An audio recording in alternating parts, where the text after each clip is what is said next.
तो आज से हम शुरू करने जा रहे हैं क्लास 10th के लिए कैचअप प्रोग्राम। और इस कैचअप प्रोग्राम में क्या है, बच्चों की 9th में जो गैप, जो पॉइंट्स, जो कॉन्सेप्ट हमें 9th क्लास में सीखने चाहिए थे, उन्हीं कॉन्सेप्ट को यहाँ पर रिवाइज करवाया जाएगा, ताकि क्लास 10th में जब आप अपना सिलेबस को शुरू करो तो आपको प्रॉब्लम्स ना आए। तो उन्हीं प्रॉब्लम्स को यहाँ पर ध्यान में रखते हुए आपके लिए कैचअप क्लास शुरू की गई है कि जब तक स्कूल ओपन नहीं होते हम बेसिक चीज़ें सीखेंगे और साथ साथ में फिर उस चैप्टर को भी स्टार्ट करेंगे जिस चैप्टर के हमने बेसिक कॉन्सेप्ट सीखे होंगे। तो आज हम शुरू करने जा रहे हैं। कल हमारा पहला दिन था और कल वाले दिन में हमने सिर्फ इंट्रोडक्शन किया था, आपस में एक दूसरे से बात की थी। और आज हम चैप्टर शुरू करने जा रहे हैं और चैप्टर्स नंबर 1 है वास्तविक संख्याएं। लेकिन वास्तविक संख्याओं को सीखने से पहले हम यहाँ पर कॉन्सेप्ट को सीखेंगे, बेसिक कॉन्सेप्ट क्या होने चाहिए। तो चलिएगा बढ़ते हैं क्लास की तरफ और आज की क्लास शुरू करना चाहेंगे हम। तो जिन बच्चों ने अभी तक बुक परचेज नहीं की है वो इस बुक को ज़रूर खरीद लें, क्योंकि मैथमेटिक्स बिना बुक के पढ़ पाना असंभव है। तो सभी बच्चे इस बुक को आप ज़रूर परचेज करें। आप चाहे तो पुरानी बुक लें या नई बुक लें, इसका कोई मैटर नहीं है। मैटर इस बात का है कि आप सभी बच्चों के पास बुक ज़रूर हो। तो बढ़ते हैं आज की क्लास की तरफ। तो आज की क्लास, क्योंकि हम सिर्फ रिवीजन करने जा रहे हैं, छोटी छोटी बातें यहाँ पर सीखेंगे और मैं उम्मीद करता हूँ कि इन बातों का आपको पता होगा। नहीं पता तो हम फिर से यहाँ पर रिवाइज करेंगे।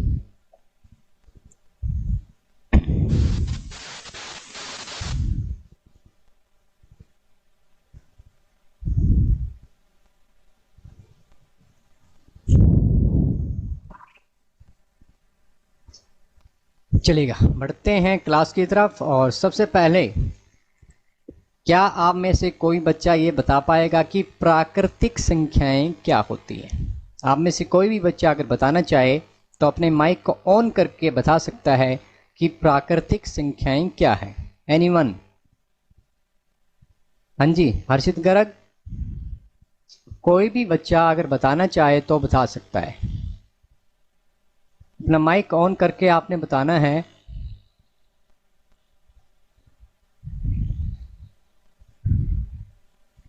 कोई भी बच्चा अगर यहाँ पर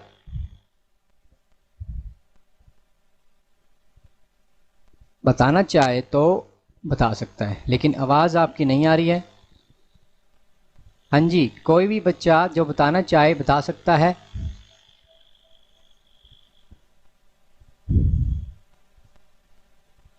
हाँ जी, कोई बताना चाहेगा कि प्राकृतिक संख्याएं क्या होती है? आवाज़ नहीं आ रही है। आप अपना माइक ऑन करके फिर अपनी बात बताने की क्या होती है प्राकृतिक संख्याएं।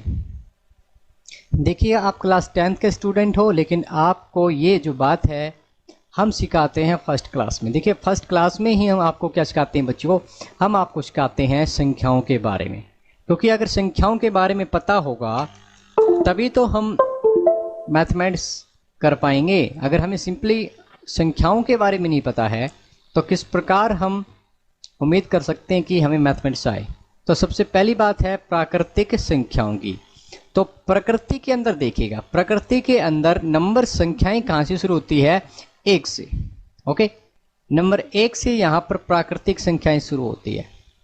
प्रकृति में जो भी चीज़ें हैं, जैसे एक आपका नाक है, 2 आँखें हैं, तो ये क्या है प्रकृति के अंदर। और प्रकृति के अंदर ये जो संख्याएं हैं जो हमें प्रकृति में मिल जाती है वो प्राकृतिक संख्याएं हैं। 1 2 3 4 5, ओके, ऐसे चलते जाएंगे और कहाँ तक जाएंगे? अपरिमित तक। 100 1000 लाख करोड़ अरब खरब नील, जितना भी आप जहाँ तक आप जा सकते हो वो सभी के सभी क्या है यहाँ पर? प्राकृतिक संख्याएं हैं। ठीक है जी। नंबर 2 बात करते हैं। नंबर 2 पे है पूर्ण संख्याएं।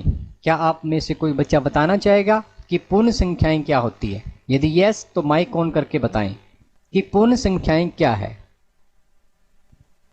आप में से कोई भी बताना चाहे? प्रियंका,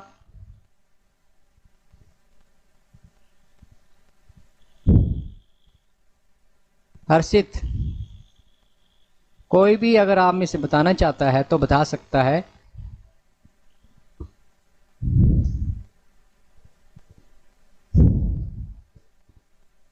लक्ष्मी, प्रियंका, मोनिका, सुखविंदर। जो संख्याएं 0 से स्टार्ट होती हैं। हाँ जी, किसने बताया बच्चे? सर सुखविंदर। हाँ सुखविंदर, वेरी गुड। सुखविंदर, आपने बताया कि जो संख्याएं 0 से शुरू होती है तो उन संख्याओं को हम क्या कहते हैं? प्राकृतिक संख्याएं कहते हैं। ठीक है जी। तो यहाँ पर हमने अब अपना माइक ऑफ कर ले। 0 से शुरू, 0 को हमने शामिल कर लिया है। 0 1 2 3 4 5। ओके, तो यहाँ पर हमें पता चला कि अब आप ये देखिएगा, पूर्ण संख्याएं एक बड़ा समुच्चय है या प्राकृतिक संख्याएं? माइक ऑफ करें भी आप अपना। मोनिका रानी माइक ऑफ कर लें। हर्षित गर्ग माइक ऑफ कर लें भाई अपना। जब तक आपको कहा ना जाए माइक ऑफ रखें, वरना मैं इसमें यहाँ से रिमूव कर दूंगा आपको और फिर ऐड नहीं करूंगा आपको, इस बात का ध्यान रखें। तो यहाँ पर पूर्ण संख्याएं देखिएगा, पूर्ण संख्याएं यहाँ पर अभी एक स्टूडेंट और ऐड हुआ है।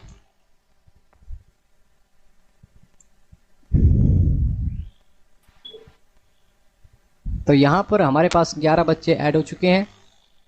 अब हम बढ़ते हैं क्लास की तरफ। तो हमने देखा कि पूर्ण संख्याओं में 0 को भी शामिल कर लिया गया। अब आपको इस बात की खुशी होनी चाहिए कि 0 जो है, 0 किसने दिया? क्या आप में से कोई बता सकता है कि जो 0 है, 0 किस देश ने दिया है? तो जो 0 है बच्चों, 0 भारत ने दिया है। ठीक है, तो हमें इस बात का गर्व होना चाहिए कि हमारा जो योगदान, देखिए दशमलव की खोज, 0 का योगदान भारतीयों ने दिया है। अब नेक्स्ट बढ़ते हैं पूर्णांक संख्याओं की तरफ। पूर्णांक संख्याएं क्या है बच्चों? आपके पास 0 है, 1 2 3 4 5 एंड सो ऑन, जाते जाएंगे हजार लाख करोड़, और -1 -2 -3 और ये इस प्रकार जाते जाएंगे। तो ये जो संख्याएं हैं, इन संख्याओं को हमने क्या कहा है? पूर्णांक संख्याएं कहा है, इंटीजर्स इनको कहते हैं हम। तो इसमें देखिएगा 0 भी शामिल है, 0 से लेके 1 2 3 4, यानी ये तो पूर्ण संख्याएं हो गई है। और लेफ्ट साइड में हमने क्या किया?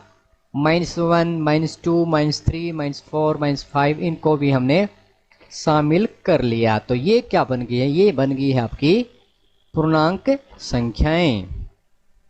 अब हम पढ़ेंगे परिमेय संख्याओं के बारे में। क्या आप में से कोई बच्चा बताना चाहेगा कि परिमेय संख्याएं क्या होती है? जी हाँ, कोई बच्चा बताना चाहेगा आप में से कि परिमेय संख्याएं क्या होती है? सर जो p/q के फॉर्म में होती है। Very good. अपना नाम, पहले अपना नाम बोलना है, फिर आपने आंसर देना, ठीक है? Okay sir. सर सुखविंदर। हाँ, अपना नाम बोलें और फिर बताएं। बिल्कुल, इन्होंने कहा है कि परिमेय संख्याएं देखिएगा। परिमेय संख्या क्या होती है? जिनको p/q के रूप में लिखा जा सकता है, ठीक है ना? अब आप मेरे को ये बताएं, जैसे p/q आपके पास हो गया, एग्जाम्पल के लिए 3/5 हो गया, तो क्या ये एक परिमेय संख्या है? हाँ या नहीं? हाँ। अब मेरे को आप ये बताएं, क्या मैं q को 0 ले सकता हूँ? क्या ये पॉसिबल है? आपने ये बताना कि मैं अगर 3/0 लिखता हूँ, क्या ये संभव है या नहीं है? नहीं सर। क्यों नहीं है संभव भाई? संभव है। हाँ जी, संभव है। Yes sir. देखिएगा 3/0, क्या आप 3 को डिवाइड कर पाएगा?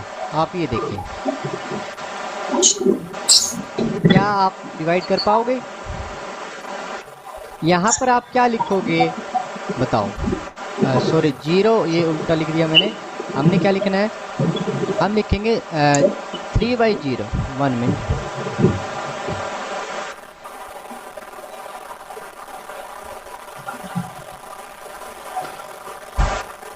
अब आप ये बताएं, हम 3 को 0 से डिवाइड कर रहे हैं। अब आप ये बताओ यहाँ पर क्या नंबर लिखा जाए? बताओ आप, क्या ये पॉसिबल है कि 3 को 0 से डिवाइड किया जा सके? बताओ आप। हाँ जी बताओ भी अब, क्या ये संभव है? ये हाँ, तो इसलिए हम क्या कहते हैं कि परिमेय संख्याओं को p बाई क्यू तो लिखते हैं, लेकिन यहाँ पर एक बात का ध्यान रखना है कि q का मान क्या नहीं लेना, q 0 के इक्वल नहीं होना चाहिए। इस बात का हमने विशेष ध्यान रखना है। तो परिमेय संख्याएं क्या है जिनको p बाई क्यू के रूप में लिखा जा सकता है, तो उनको हम क्या कहते हैं बच्चों? उनको हम कहते हैं परिमेय संख्याएं। अब मैं आपसे ये पूछना चाहता हूँ, मेरे को ये बताए, क्या 5 एक परिमेय संख्या है या नहीं है? बताएंगे, क्या 5 एक परिमेय संख्या है?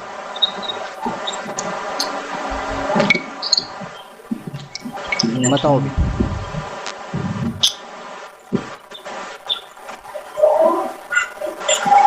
हाँ या नहीं में जवाब दें, अपना नाम दें।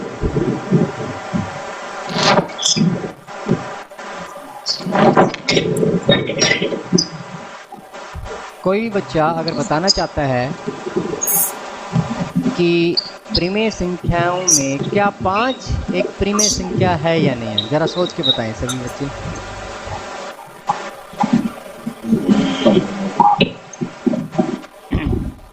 हाँ जी हर्षित गर्ग बताओ भी, क्या 5 एक परिमेय संख्या है? सुखविंदर। हाँ जी सुखविंदर को, और आप बताएं भी।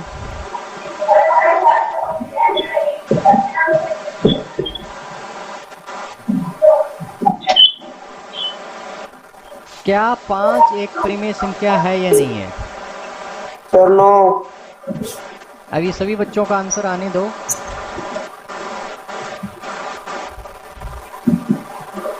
देखिएगा, परिमेय संख्या क्या होती है जिनको हम p बाई क्यू के रूप में लिख सकते हैं।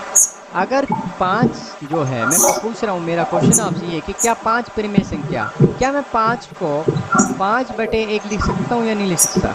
आप ये बताएं। इसको लिखा जा सकता है? हाँ, तो आप रिस्पॉन्स देते रहें ताकि पता चले कि आप एक्टिवली सुन रहे हो। अब यहाँ पर देखिए 5/1, तो यहाँ पर 5 क्या होगी? क्या 5 परिमेय संख्या नहीं है? भाई हमने परिमेय संख्या के बारे में पढ़ा, वो कह रहे कि p बाई क्यू, और q को 0 को छोड़ के आप जो मर्जी ले सकते हैं। p और q क्या है? संख्याएं हैं, ठीक है ना, पूर्णांक संख्याएं हैं। तो यहाँ पर 5 आपके पास क्या एक परिमेय संख्या है या नहीं है? आप ये बताएं अब मेरे को। इसी प्रकार अगर आपसे मैं पूछूं कि क्या -6 एक परिमेय संख्या है या नहीं है? हाँ या नहीं में जवाब दें।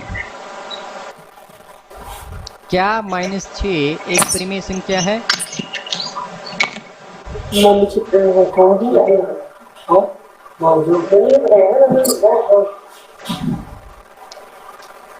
-6 परिमेय संख्या है या नहीं है?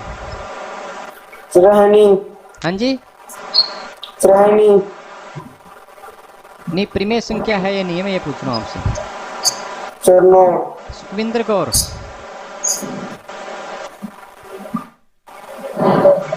जिन बच्चों को पता, हाँ जी क्यों नहीं है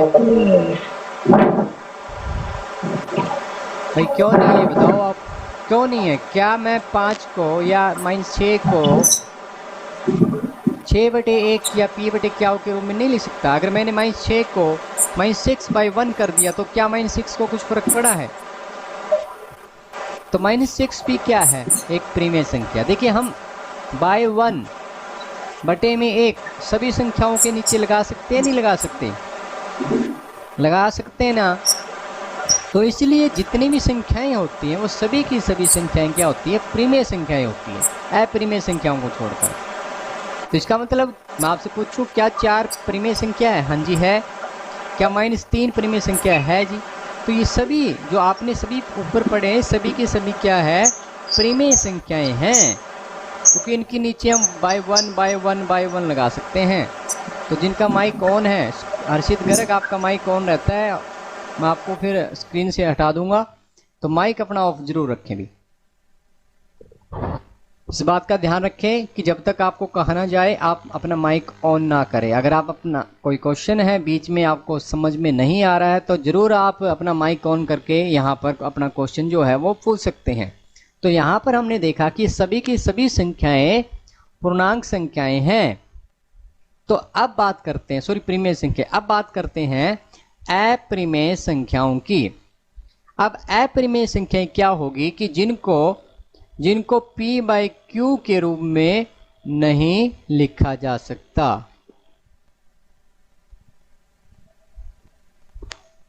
के रूप में नहीं लिखा जा सकता। ओके, तो वो क्या हो जाएगी, वो आपकी अपरिमेय संख्याएं बन जाती है। ठीक है जी। अब एग्जाम्पल के लिए √2 है, √2 इज इक्वल टू 1.414 और ऐसे चलता जाएगा।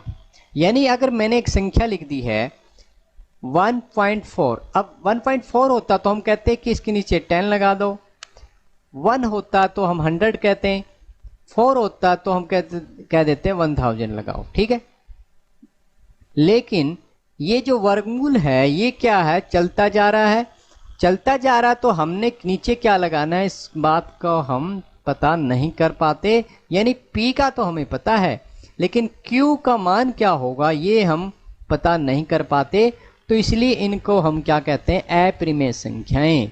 और अपरिमेय संख्याओं में जितनी भी वर्गमूल वाली संख्याएं हैं, जैसे √2 हो गया, √3 हो गया, √7 हो गया, ये सभी की सभी क्या है, अपरिमेय संख्याएं हैं। और इन अपरिमेय संख्याओं के बारे में हम चैप्टर नंबर 1 में भी जब हम स्टार्ट करेंगे तो वहाँ भी हमें पता चलेगा इन अपरिमेय संख्याओं के बारे में, वहाँ पर हम प्रूव करेंगे अपरिमेय संख्याओं को। अब नंबर 6 पे आता है कि सम संख्याएं। क्या आप में से कोई बच्चा बताना चाहेगा कि सम संख्याएं क्या होती है? एनीवन? आप में से कोई भी बच्चा अगर बताना चाहे कि सम संख्याएं क्या होती है तो यहां पर बता सकते हैं। कोई बताना चाहता है आप में से, माइक ऑन करके बता सकते हैं कि सम संख्याएं क्या होती है। तो सम संख्याएं क्या होती है बच्चों? सम संख्याएं वो संख्याएं होती है जो 2 से भाग होती है। यहां से 2 से भाग देखना, ठीक है। तो 2 से भाग का मतलब 2 का पहाड़ा, ठीक है। 2, 4, 6, 8, 10। ओके, तो ये सभी की सभी संख्याएं क्या होती है, ये सभी की सभी संख्याएं 2 से भाग होती है, तो इसलिए इनको क्या कहा गया, इनको सम संख्याएं कहा जाता है। ठीक है जी। अब बात आती है विषम संख्याओं की। विषम संख्याएं क्या होती है बच्चों? वे संख्याएं जो 2 से भाग नहीं होती। ठीक है, अब 2 से भाग नहीं होती तो वो कौन कौन सी संख्याएं हैं? क्या एक 2 से भाग होगा? तो हम कहेंगे नहीं। क्या 3 भाग होगा? नहीं। 5 भाग होगा? नहीं। 7 भाग होगा? नहीं। ठीक है, यानी एक एक सम संख्याओं को हटा दिया हमने, तो बाकी जो संख्याएं बची है वो आपके पास क्या बच गई बच्चों? वो संख्याएं आपके पास विषम संख्याएं बच गई है। ठीक है जी, यहां तक सभी को क्लियर हो चुका है। बात करते हैं पॉइंट नंबर 8 की, भाज्य संख्याएं। भाज्य संख्याएं देखिए, जैसे कि नाम से पता चल रहा है भाग हो सकती है। वे संख्याएं जिनको हम भाग कर सकते हैं किसी अन्य संख्याओं द्वारा, तो वे संख्याएं क्या होती है? वो संख्या होती है क्या? 4 आ गया, 6 आ गया, ठीक है, 8 आ गया, 9 आ गया, ठीक है, और आपके पास क्या आ गया? 10 आ गया, 12 आ गया, 14 आ गया और 15। ठीक है, ये ऐसी संख्याएं हैं जो 2 या 2 से अधिक संख्याओं द्वारा भाग हो जाती है। ठीक है, अब 15 है। 15 5 1 से भी भाग होगा, 5 से भी भाग होगा, 3 से भी भाग होगा और 15 से भी भाग, यानी 2 से अधिक संख्याओं से यहाँ पर ये भाग हो रही है। तो इनको हम क्या कहते हैं? भाज्य संख्याएं कहते हैं। ठीक है, यहां पर 2 आपने नहीं लेना है। ठीक है, यानी भाज्य संख्याएं क्या, वे संख्याएं जो 2 या 2 से अधिक संख्याओं द्वारा भाग हो जाती है। ठीक है, अब बात करते हैं अभाज्य संख्याओं की। अभाज्य संख्याएं कौन कौन सी है? अभाज्य संख्याएं सबसे पहले हमारे पास है 2, उसके बाद है 3, उसके बाद है 5, उसके बाद है 7, उसके बाद है 11, उसके बाद है 13 और उसके बाद है 17 और इसी प्रकार ये चलती जाएगी। इन संख्याओं की खास बात देखिएगा, आप देखेंगे कि जो 2 है ना, वो 2 के पाड़े में ही आता है और किसी के पाड़े में 2 नहीं आता है। ठीक है, तो यहां पर ये बात देखने लायक है कि ये जो संख्याएं हैं ये केवल और केवल 2 से भाग होती है, अभाज्य संख्याएं। अब 3 है, 3 क्या होगा? 3 केवल और केवल 3 से भाग होगा या 1 से भाग होगा। 5 है, 5 क्या होगा? 5 से भाग होगा या 1 से भाग होगा। 7 है, 7 से भाग होता है या 1 से। तो इस प्रकार हम कह सकते हैं कि अभाज्य संख्याएं वो संख्याएं हैं जो केवल अपने ही पहाड़े में आती है। क्या यहाँ तक सभी बच्चों को समझ में आया है? यदि आया तो एक बार मुझे अपना माइक ऑन करके बताएं कि यस सर, हमें समझ में आ रहा है।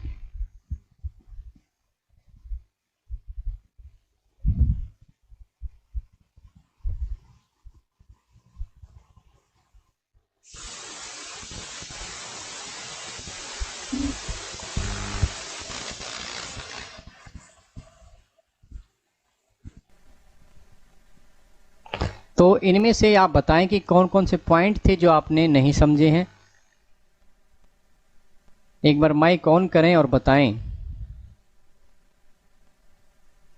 क्या यहाँ पर आपने कौन कौन से पॉइंट, क्योंकि नेटवर्क की प्रॉब्लम की वजह से डिस्कनेक्ट हो गई थी क्लास, तो क्या कौन कौन से पॉइंट है 6, 7, 8, 9 कौन से पॉइंट है जहाँ से हम फिर से शुरू कर सकते हैं? एक बार बताएं आप सभी बच्चे। माइक ऑन करें अपना। हाँ जी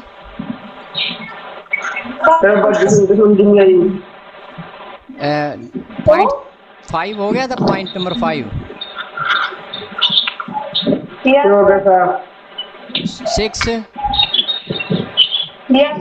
7, 8 सभी हो गए क्या?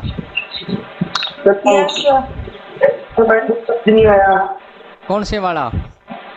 8 और 9 सर। अच्छा, 9th नहीं समझ में आया है। Yes sir. अब 9th में देखो 2 जो है ना, 2 किसके पाड़े में आता है आप ये बताओ? 2 के पाड़े में आता है केवल। Yes sir. तो अभाज्य संख्याएं क्या है बच्चों? ये वे संख्याएं हैं जो केवल अपने पाड़े में ही आती है। देखो जो 5 है, क्या 5 किसी और के पाड़े में आएगा? ना बताओ। नहीं सर। नहीं आता ना। No sir. 13 है, क्या 13 किसी के पाड़े में आएगा? No sir. नहीं आता। हाँ, तो 17 है, 17 क्या किसी के पाड़े में आता है? No sir. नहीं आता ना। No sir. Yes sir. तो इसलिए ये ऐसी संख्याएं हैं जो किसी के पाड़े में भी नहीं आती है। ठीक है, क्या आपको स्क्रीन दिखाई दे रही है? अब आपको क्या दिखाई दे रहा है अब? Yes sir. क्या स्क्रीन में क्या दिखाई दे रहा है, मैं ये पूछ रहा हूँ आपसे।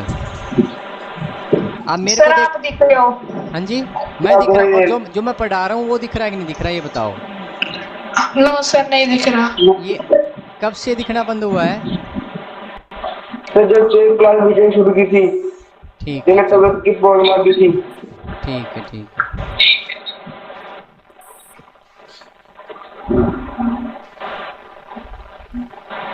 अब ठीक है, अब इस आ रही स्क्रीन। यस सर, आ रही है। ठीक है, आप Yes. सब लो जी। अब हम ठीक है, तो यहाँ पर इनमें से अगर 1 to 9 में कोई भी पॉइंट अगर आपने पूछना तो आप यहाँ पर पूछ सकते हो। पूछना भी किसी ने? अभाज्य संख्याओं के बारे में पता चल गया है? अभाज्य संख्याएं क्या होती है? जो ऐसी संख्याएं जो या तो अपने आप से भाग होती है या एक से भाग होती है। अब आप 17 के बाद नेक्स्ट अभाज्य संख्याएं बताओ भी 17 के बाद कौन सी अभाज्य संख्या होगी?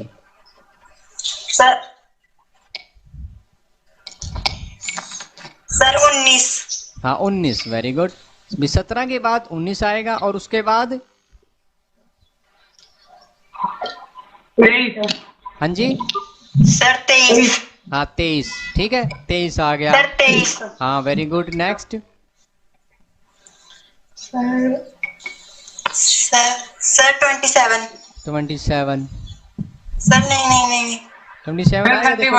सर नहीं। हाँ 27 तो 3 के टेबल में भी आएगा, 9 के टेबल में भी आ गया, ठीक है ना?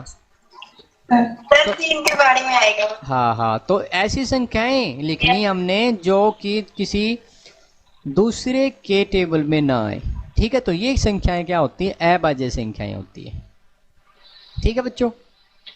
अब हम बढ़ते हैं नेक्स्ट एलसीएम की तरफ। क्या आपको एलसीएम के बारे में पता है कि एलसीएम क्या होता है? आप में से कोई बच्चा बताना चाहे कि एलसीएम क्या होता है? तो देखिएगा एलसीएम में हमने देखना पड़ेगा क्या है। एल का मतलब क्या होता है बच्चों? लिस्ट का मतलब सबसे छोटा, और सी का मतलब है कॉमन, और एम का मतलब क्या है? मल्टीपल्स, ठीक है? यानी एलसीएम में आपको दो कंसेप्ट, पहले मल्टीपल्स आपको सीखना पड़ेगा कि मल्टीपल्स क्या हैं। आइए पहले इसके बारे में जानते हैं, फिर हम कॉमन मल्टीपल्स देखेंगे और फिर उसमें से हम लिस्ट कॉमन मल्टीपल निकाल पाएंगे। तो जो मल्टीपल है वो क्या होता है बच्चों? मल्टीपल्स यानी गुणज, ठीक है?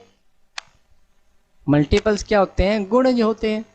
अब जैसे अगर आपसे पूछा जाए कि 3 के गुणज या मल्टीपल्स लिखें, तो 3 के गुणज क्या होंगे भाई? 3 से जो गुणा करने पर हमें मिलेंगे, 3 की अगर आपने 1 से गुणा की तो आपका 3 आ गया, 3 की आपने 2 से गुणा की तो 6 आ गया, 3 की अगर आपने 9 से गुणा की तो आपका 27 आ गया, और 3 की आपने अगर 11 से मल्टीप्लाई की आपका 33 आ गया। तो ये क्या है? ये सभी के सभी 3 के गुणज है। अगर आपने 3 की गुणा 1000 से की तो आपके पास क्या आ गया? 3000 आ गया, ठीक है? तो ये सभी के सभी क्या है? 3, 6, 27, 33 जो भी, यानी 3 से गुणा करने पर जो आएगा वो क्या होगा? वो 3 का गुणज कहलाता है, ठीक है? ये बात क्लियर होगी है? यहां तक पता चल गया आपको बच्चों भी? Yes sir. हाँ, अब हमें 3 के गुणज का पता चल गया। तो हम एक बार फिर से देखिएगा, मैंने क्या किया? मैंने 2 और 3 के गुणज लिखने की कोशिश करता हूं मैं यहां पर, और मैंने क्या पाया कि 2 के पहाड़े में 4, 6, 8, 10, 12, 14, 16, ठीक है, 18, 20। क्या यहाँ पर 2 के गुणज समाप्त हो चुके हैं बच्चों? आप मेरे को ये बताओ, क्या 2 के गुणज? हाँ, क्योंकि अभी 2 की 11 से गुणा करेंगे, 20 से करेंगे, 50 से, 1000 से, 2 के गुणज समाप्त नहीं हुए हैं, हम चलते जाएंगे, ठीक है? इसी प्रकार अगर हम 3 के गुणज लिखते हैं, 3 के गुणज 6, 9, 12, 15, 18, 21, ठीक है, 24, 27, 30, 33, 36 एंड सो ऑन, ठीक है? तो ये सभी के सभी क्या है? ये 3 के गुणज है, उधर से 2 के गुणज है। तो यहां पर देखिएगा जो ऊपर बात लिखी क्या है? गुणज का हमें पता चल गया, मल्टीपल्स का हमें पता चल गया, फिर बात आती है कॉमन मल्टीपल्स। तो कॉमन मल्टीपल्स का मतलब कि सांझे गुणज। अब देखिएगा सबसे पहले क्या आ गया? 6 आ गया। क्या 6 दोनों में है? है कि नहीं है? कॉमन मल्टीपल्स सबसे पहले 6 आ गया, उसके बाद देखिएगा 12 आ गया है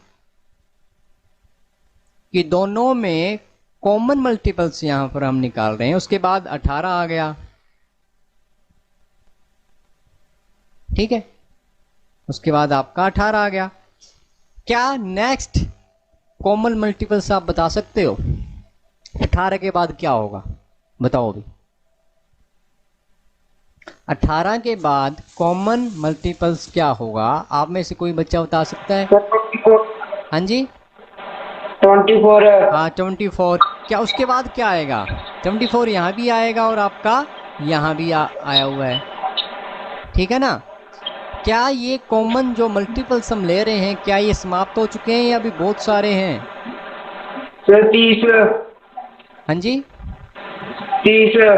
30 तो 2 के पाड़े में 24 से पहले, अभी 30 आप ले रहे हो, उससे पहले भी आएगा कुछ, देखो आप ध्यान से। हाँ सीधा 30 आएगा, बिल्कुल सही है। 24 के पास 30 है, दोनों के टेबल में आएगा, फिर 36। ये सभी क्या है? दोनों के टेबल में आ रहे हैं, यानी दोनों के कॉमन मल्टीपल्स हैं ये यहाँ पर, ठीक है? क्या आप तक मेरी आवाज आ रही है अभी? Yes sir. ठीक है। Yes sir. तो यहाँ से हमने सीख लिया है कॉमन मल्टीपल्स को। अब इसके साथ में वर्ड लग गया लिस्ट। क्या लिस्ट का मतलब बता सकते हो आप क्या है? आप में से कोई बच्चा अगर बताना चाहे कि लिस्ट का मतलब क्या है? मल्टीपल्स हमने सीखा, कॉमन मल्टीपल्स निकालना सीख लिया है, और अब हम क्या सीख रहे हैं? लिस्ट। तो यहाँ पर लिस्ट का मतलब क्या होगा? क्या होता है इंग्लिश में लिस्ट का मीनिंग?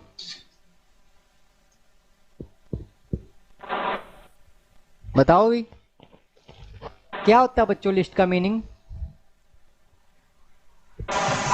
आप में से कोई भी बताना चाहे तो।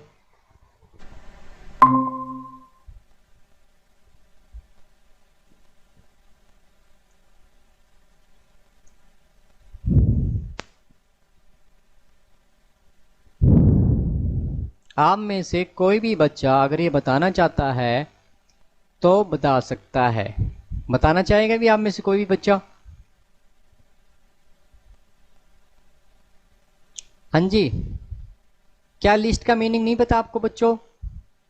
लिस्ट का मतलब होता है सबसे छोटा। क्या होता है बच्चों? सबसे छोटा। सबसे छोटा सर। हाँ, और इसको हिंदी में, शुद्ध हिंदी में क्या कहते हैं? लघुत्तम। लघु मतलब छोटा, लघुत्तम मतलब सबसे छोटा, ठीक है ना? ठीक है, मैथमेटिक्स में हम क्या निकालते हैं? लघुत्तम समावर्तक निकालते हैं ना, जिसको हमने क्या कहा? एलसीएम का है, ठीक है? तो यहां पर देखिएगा, क्या सबसे छोटा कौन सा है? कॉमन मल्टीपल्स में सबसे छोटा कौन है भी? बताओ कौन है? बताओ बच्चों, आप में से बताएगा कि एलसीएम जो है, सबसे छोटा एलसीएम जो है वो कौन सा है? बताओ भी। प्रियंका, जो भी बताना चाहते हैं आप बता सकते हो भी। हाँ जी, सर 6। 6 है ना? तो सबसे पहले Yes, देखिए, sir. जो सबसे पहले आया, ठीक है ना? यहां पर हम क्या देख पा रहे हैं? यहां पर हमने देखा कि जो 6 है ना, ये जो 6 है ये क्या बन रहा है? इनका एलसीएम बन रहा है, ठीक है? तो एलसीएम क्या आ जाएगा? 6 आ गया। तो 2 और 3 का अगर आपसे एलसीएम पूछा जाए तो एलसीएम क्या आ जाएगा? 6 आ गया, ठीक है ना? अब 6 के बारे में हमें क्या पिक्चर क्लियर हो रही कि जो 6 है 2 के और 3 के पाड़े में आता है। आई बात सुन में बच्चों? ठीक है, अभी एक और एग्जांपल लेते हैं एलसीएम का।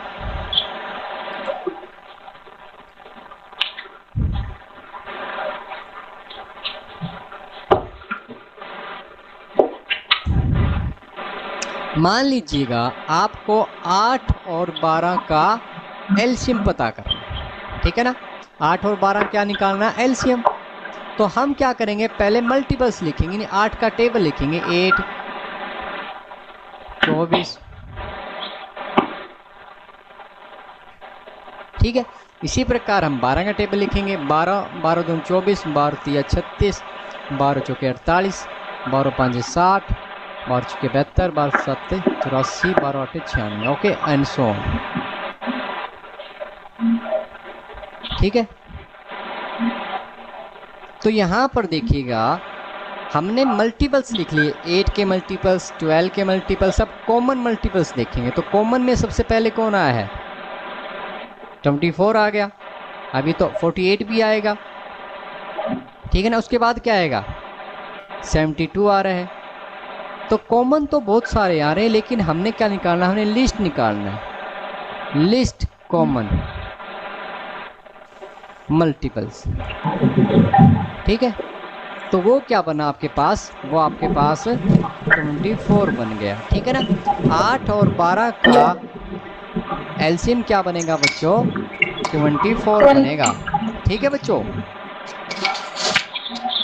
चलेगा। अब आप मेरे को निकाल कर बताएंगे, मैं एक क्वेश्चन आपको दे रहा हूं, आपने बताना है एलसीएम बताना इन दो संख्याओं का, ठीक है।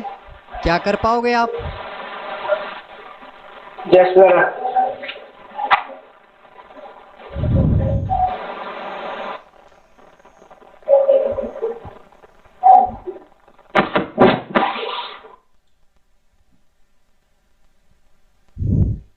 तो आप सभी बच्चे मेरे को दिखाएंगे, बताएंगे, अपना निकाले, नोटबुक निकाल लें सभी बच्चे। आपने बताना है कि 5 और 9 का एलसीएम क्या होगा, जल्दी से बताएं।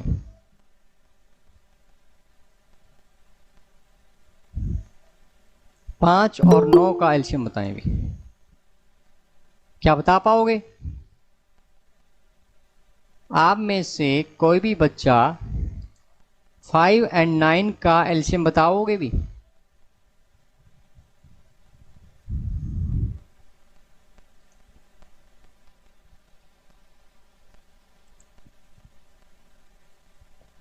तो बहुत सारे बच्चे यहाँ पर लेट हो जाते हैं। देखिएगा आप बिल्कुल 10 बजे अगर आप जुड़ते हो क्लास के साथ तो आपको सारी बातें समझ में आने लग जाएगी धीरे धीरे। और आप अगर लेट आते हो, देखिए 10 बजे का टाइम है तो आप 10 बजे यहाँ पर आए, ठीक है। तो इस बात का सभी बच्चों ने ध्यान रखना है कि सभी के सभी बच्चे 10 बजे, ठीक 10 बजे क्लास को अटेंड करेंगे, तभी आपकी बात बनेगी। और जल्दी ही यहाँ पर आपकी साइंस की क्लास भी शुरू होने जा रही है मंडे से, ठीक है। 45 का, हाँ जी, 45 का, हाँ 45 बिल्कुल राइट आंसर आपने बताया, ठीक है। तो यहाँ पर आपने ध्यान रखना कि ठीक 10 बजे अगर आप आते हो तभी आपकी क्लास यहाँ पर अच्छे से चल पाएगी, ठीक है। तो यहाँ पर आपने बताया, देखिए 5 के टेबल में 45 भी आएगा और 45 इसके टेबल में है, तो इसलिए ये आपका क्या बन जाता है बच्चों, ये आपका एलसीएम बन जाता है, ठीक है। तो आज की क्लास में यहीं पर समाप्त करना। आपको होमवर्क में नोट करा देता हूँ, सभी बच्चे नोटबुक निकाल लें। आपको आज करना क्या है, आज आपको जो दिए गए इनका एलसीएम आपने फाइंड आउट करना, ठीक है। नोटबुक निकाल लेंगे सभी बच्चे, और कल मैं नोटबुक यहीं चेक करूँगा। आपने अपनी नोटबुक दिखानी है वीडियो ऑन करके, ताकि मेरे को पता चले कि आपने काम किया है, ठीक है। तो अब मैं आपको होमवर्क नोट करा देता हूँ आज का। सभी बच्चे नोटबुक निकालें और होमवर्क नोट कर लें, ठीक है। आपने सिर्फ एलसीएम फाइंड आउट करना है, ठीक है। तो किन किन का करना है, क्वेश्चन 1 है 12 एंड 36 का, क्वेश्चन नंबर 2 है 15 एंड 18 का, क्वेश्चन नंबर 3 है 44 एंड 12 का, ठीक है। टेबल देखना है अब आपने कैसे करना है। आज तो आपको सिंपल बेसिक टेबल से ही करना है, टेबल लिखना है और कॉमन देखना है। सबसे पहला जो कॉमन होगा वही, पहले हम बेसिक से चलेंगे, फिर इसके जो दूसरे जो मेथड है गुणनखंड विधि द्वारा वो हम सीखेंगे कल, ठीक है। आज आपने इतना ही करना है, 15 और 12, ठीक है, और 18 और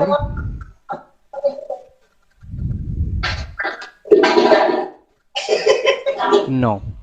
ठीक है, तो इन सभी का आपने एलसीएम यहाँ पर फाइंड आउट करना है।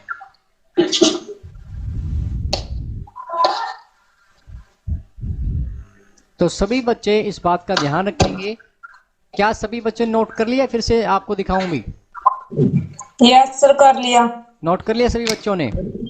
Yes sir. हाँ, तो धीरे धीरे देखो, जैसे जैसे सभी बच्चे जुड़ेंगे आप भी, क्योंकि देखिए पढ़ने की आदत अभी हमारी जा चुकी है और 10th हमारी बोर्ड की क्लास है और मैथमेटिक्स में हम तभी पास होते हैं बच्चों जब हम कुछ अच्छा कर पाते हैं। हर रोज़ अगर हम करते हैं तभी। ये कोई गीत संगीत तो है नहीं कि आपने सुना और चलिएगा फिर सुनेंगे, या एक रात को पढ़ के हम यहाँ पर हम नहीं कर सकते। ठीक है ना? तो इसलिए मैथ को तो आप हर रोज़ पढ़ें, हर रोज़ करोगे धीरे धीरे तो हम चैप्टर नंबर 1 शुरू कर लेंगे। ठीक है, एलसीएम हम सीखेंगे क्योंकि एलसीएम और एचसीएफ पहले चैप्टर के अंदर है। पहले उन कॉन्सेप्ट को समझेंगे कि एलसीएम और एचसीएफ होते क्या, पहले हमें ये पता होगा तभी तो हम निकाल पाएंगे।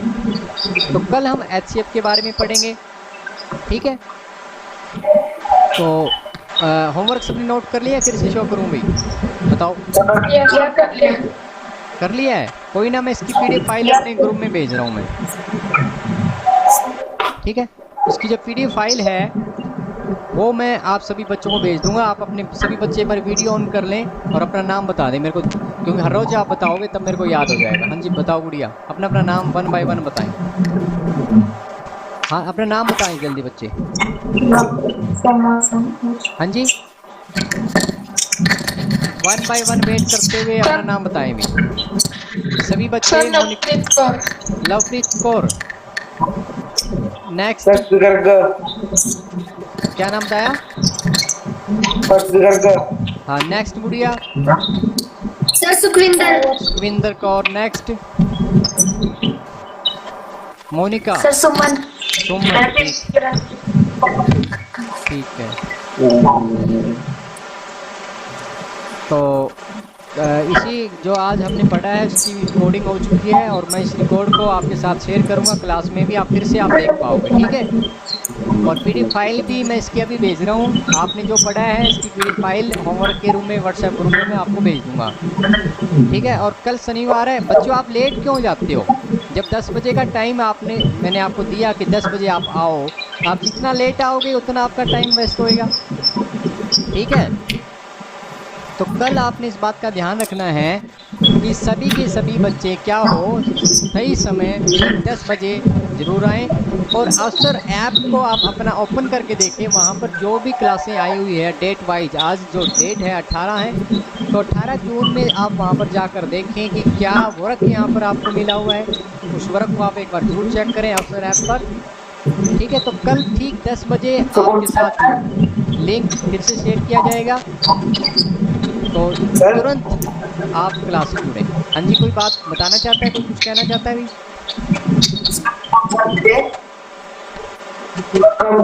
काम आएगा। हाँ जी, मैं आपको पर्सनली भेज दूंगा बच्चे। ठीक है? Okay sir.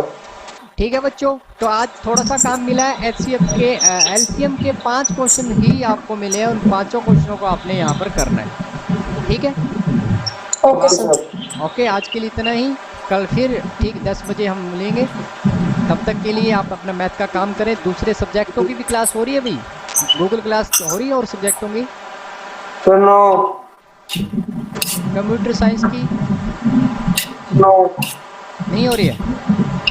चलो कोई ना, धीरे धीरे मंडे को साइंस की क्लास भी रहेगी आपकी। कल हम मैथ की फिर कंटिन्यू करेंगे और जैसे ही ये कॉन्सेप्ट क्लियर हो जाते हैं चैप्टर नंबर 1 स्टार्ट करेंगे, क्योंकि चैप्टर नंबर 1 में से 4 अंक का काम जो है बोर्ड एग्जाम में पूछे जाने। ठीक है, तो मिलते हैं ठीक 10 बजे कल इसी समय इसी चैनल पर। और इसकी जो वीडियो है मैं YouTube चैनल पर शेयर करूँगा, आप वहाँ से भी देख पाओगे। Okay sir. ठीक है भी, तो यहाँ क्लास को हम समाप्त करना चाहते हैं। ठीक है भी, मिलते हैं कल 10 बजे।